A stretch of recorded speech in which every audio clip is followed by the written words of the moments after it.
നിമിഷപ്രിയ എന്ന നമ്മുടെ ഒരു സഹോദരി യമനിലെ ജയിലിൽ വധശിക്ഷ കാത്ത് കിടക്കുകയാണ്. അപ്പോൾ ചടിലമായ കുറേ നീക്കങ്ങളൊക്കെ നിമിഷപ്രിയയുടെ ബന്ധുക്കളും അതുപോലെ നമ്മുടെ കേരളത്തിലുള്ള ആളുകളുമൊക്കെ നടത്തി.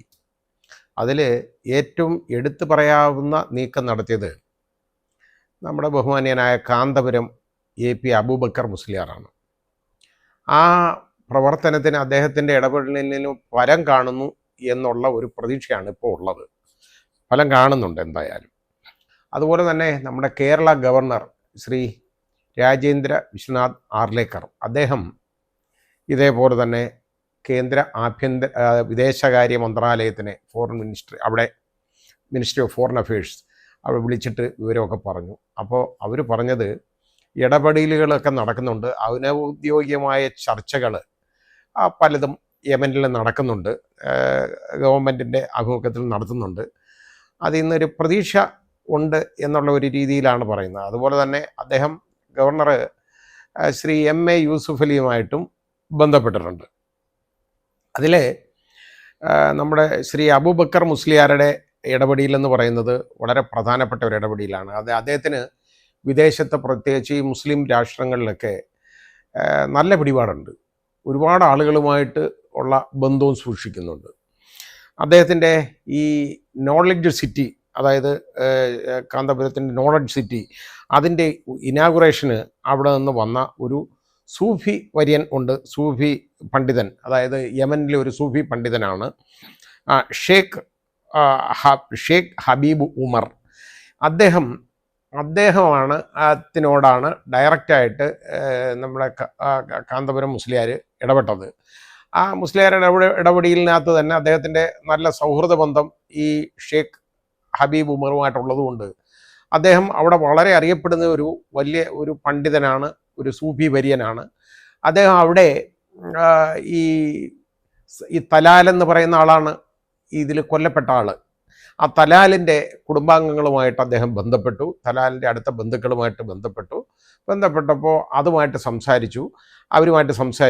അപ്പോൾ അവരെ ഒരു വരുതിക്ക് കൊണ്ടുവരാൻ ഏതാണ്ട് ഷേഖ് ഹബീബ് ഉമറിൻ്റെ ഇടപെടലിന് കഴിഞ്ഞു എന്ന് വേണം അനുമാനിക്കാൻ. അപ്പോൾ അതിന് നടന്ന ചർച്ചയിൽ ഈ തലാല് കൊല്ലപ്പെട്ടത് എങ്ങനെയാണെന്ന് ചോദിച്ചു കഴിഞ്ഞാൽ, നിമിഷപ്രിയയോട് നമുക്കൊരു അതായത് ഒരു വിരോധമൊന്നും ഈ കൊലപാതകത്തിൽ വരാതിരിക്കാനുള്ള കാരണം എന്ന് പറയുന്നത്, യഥാർത്ഥത്തിൽ അത് കൊലപാതകം എന്ന് നമുക്ക് പറയാൻ പറ്റത്തില്ല. ഇന്ത്യയിലാണെങ്കിൽ ഒരു കാരണവശാലും ഇതിന് വധശിക്ഷ കിട്ടത്തുമില്ല. അതിൻ്റെ കാരണം ഈ തലാലുമായിട്ട് നിമിഷപ്രിയയ്ക്ക് ബിസിനസ് ഉണ്ടായിരുന്നു അവിടെ. അവസാനം ആ ബിസിനസ് പാർട്ട്ണർഷിപ്പ് ഏതാണ്ട് തകർന്ന ലക്ഷണത്തിലായി.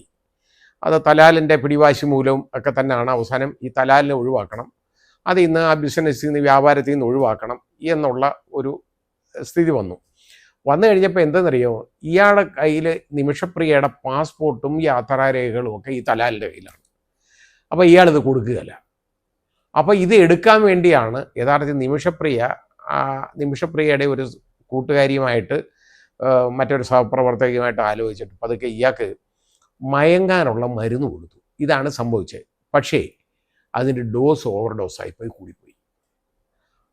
അങ്ങനെ അയാൾ മരണപ്പെടുകയാണ് ഉണ്ടായത്. അതാ ഞാൻ പറഞ്ഞ, യഥാർത്ഥത്തിൽ അയാളെ കൊല്ലാൻ വേണ്ടി കൊടുത്തതല്ല. എങ്ങനെയെങ്കിലും ഇയാളെ ഒന്ന് മയക്കിയിട്ട് പാസ്പോർട്ട് അവരുടെ സംഘടിപ്പിക്കണം, ഇല്ലെങ്കിൽ രക്ഷയില്ലല്ലോ, വിദേശ രാജ്യത്ത് കഴിയല്ലേ, ഒന്ന് നാട്ടിൽ വരണം, എന്ത് ചെയ്യാനൊക്കെ പാസ്പോർട്ട് നഷ്ടപ്പെട്ടാൽ. ആ രീതി ആയിപ്പോയത് കൊണ്ടാണ് ഇങ്ങനൊരു സംഭവം ഉണ്ടായത്. ഏതായാലും നിമിഷപ്രിയ പിടിക്കപ്പെട്ടു. അന്ന് മുതൽ ജയിലിൽ തന്നെ കഴിയുകയാണ്, ഇപ്പോഴും ജയിലിൽ തന്നെ കിടക്കുകയാണ്. നിമിഷപ്രിയയുടെ അമ്മയൊക്കെ അവിടെ പോയി ഒരുപാട് ശ്രമിക്കുകയൊക്കെ ചെയ്തു. ബന്ധുക്കളുമായിട്ടൊക്കെ, ഈ തലാലിൻ്റെ ബന്ധുക്കളുമായിട്ട് ബന്ധപ്പെടാനൊക്കെ ശ്രമിച്ചെങ്കിലും അവരൊന്നും അതിന് വഴങ്ങിയില്ല.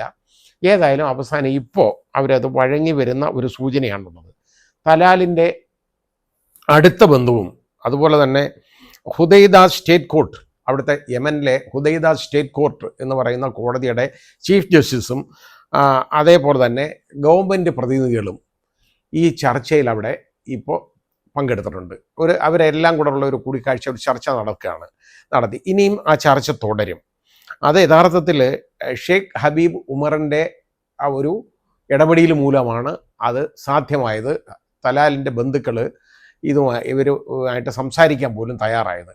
ഇനിയിപ്പോൾ ഉള്ള കാര്യമെന്ന് പറഞ്ഞു കഴിഞ്ഞാൽ ബ്ലഡ് മണി എന്ന് പറയും. അതാണ് നഷ്ടപരിഹാരമായിട്ട് പറയും. അത് കൊടുത്തിട്ട് ബ്ലഡ് മണി എന്നാണ് അതിന് പറയുന്നത്. അതായത് ഒരു കൊല്ലപ്പെടുന്ന ഒരാൾക്ക് അയാൾക്ക് വേണ്ട, അയാളുടെ കുടുംബാംഗങ്ങൾക്ക് വേണ്ട നഷ്ടപരിഹാരം കൊടുക്കുക.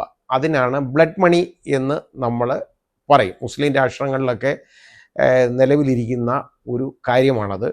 അതായത് അവർ ബ്ലഡ് മണി, ആ നഷ്ടപരിഹാരം വാങ്ങിക്കൊണ്ട് അവർ പുറത്തു കൊടുക്കുക. ഈ പ്രതിക്ക് പുറത്തു കൊടുത്തു കഴിഞ്ഞാൽ വധശിക്ഷ ഒഴിവായി കിട്ടും. അങ്ങനെ സാധാരണ നടക്കാറുണ്ട്, ധാരാളം നടക്കാറുണ്ട്. അപ്പോൾ നടക്കാത്ത കേസുകളും ഉണ്ട്. ചിലർ സമ്മതിക്കുകയില്ല, എന്ത് ചെയ്താലും സമ്മതിക്കത്തില്ല.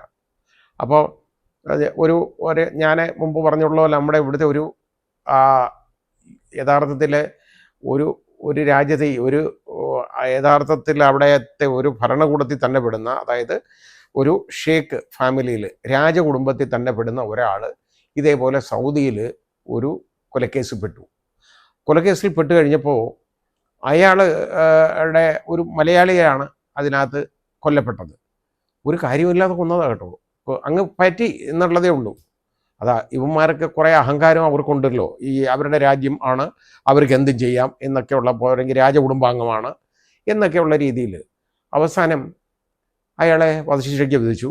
അയാൾ യഥാർത്ഥ UAE പൗരനാണ് ഈ പ്രതി. അപ്പോൾ നടന്നത് സൗദി അറേബ്യയിലുമാണ്. അപ്പോൾ സൗദി ഗവൺമെൻറ്റിനുമായിട്ടും അവർ UAE-യിലെ രാജകുടുംബം സൗദി രാജകുടുംബവുമായിട്ടും ഒക്കെ ഇടപെട്ടാലും അവർ ഒന്നും കൈവിട്ടൊന്നും ചെയ്യത്തില്ല ഇങ്ങനെയുള്ള കാര്യങ്ങളിൽ. അതാണ് നമ്മൾ ശ്രദ്ധിക്കേണ്ട ഒരു കാര്യം. അപ്പോൾ അവർ പറഞ്ഞു ബ്ലഡ് മണി കൊടുത്ത് നിങ്ങൾ വേണമെങ്കിൽ ഇത് മോചനം വാങ്ങിക്കൊള്ളൂ എന്ന് പറഞ്ഞു. അപ്പോൾ ബ്ലഡ് മണി എത്ര വേണമെങ്കിലും കൊടുക്കാൻ അവർ തയ്യാറാണ്, രാജകുടുംബം അല്ലേ, പണം ഇഷ്ടംമാതിരി ഉണ്ടല്ലോ. അപ്പോൾ അവർ ഇവിടെ ആളിനെ അയച്ച് സംസാരിച്ചു.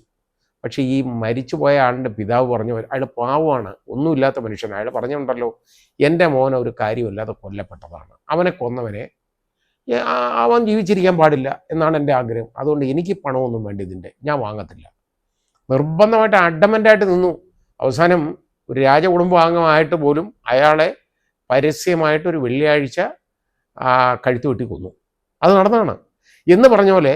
ഇപ്പം ഇത് നമുക്ക് ബ്ലഡ് മണി വാങ്ങി സമ്മതിച്ചു കഴിഞ്ഞാൽ, ഇപ്പം അങ്ങനെ ഒരു ചർച്ച ഏതായാലും വന്നിട്ടുണ്ട്. അത് നമ്മുടെ കാന്തപുരം ഉസ്താദ് ചെയ്തേക്കുന്ന വലിയൊരു കാര്യം തന്നെയാണ്, ഇങ്ങനെയുള്ള ഒരു കാര്യത്തിൽ ഇടപെട്ടത്. ആ ഇടപെട്ട ഏതായാലും ആ രീതിയിലുള്ള ഒരു ചർച്ചയ്ക്ക് ഒരു വഴി ഉരുത്തിരിഞ്ഞത് അതുമൂലമാണ്.